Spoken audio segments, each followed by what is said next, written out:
Paano nga ba mag-wiring ng isang ilaw sa sala na may kasamang isang outlet? Kapag ganitong wiring na magkasamang ilaw at saka outlet sa iisang circuit breaker, ang circuit breaker dyan na gagamitin ay 20 ampere. At sa wiring niya naman ay parehong number 12. Ito yung supply natin, ito yung galing sa labas, ito yung galing sa poste. Sa pag-connect dito sa circuit breaker, kahit saan mo dyan i-connect yung live at neutral ay okay lang. Kadalasan kinukunik ang live ay dito sa kaliwa. At pagdating dito sa baba, ito na yung live, itong kulay itim. Ituturo ko sa inyo step by step kung paano wiring connection ito. Ngayon, simulan na natin.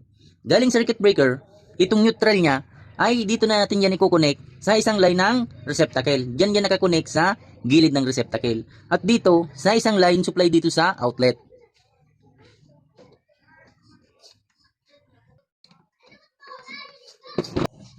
Galing circuit breaker, ang live wire niya naman ay dito natin yan i-connect sa isang line ng switch at dito sa isa pang line supply dito sa outlet.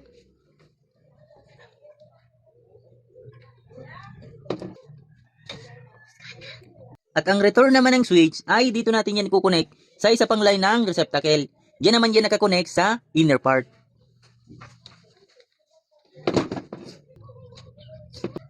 Lagyan na natin ng tape. Ipasok na natin ang wire sa junction box at takpan na natin.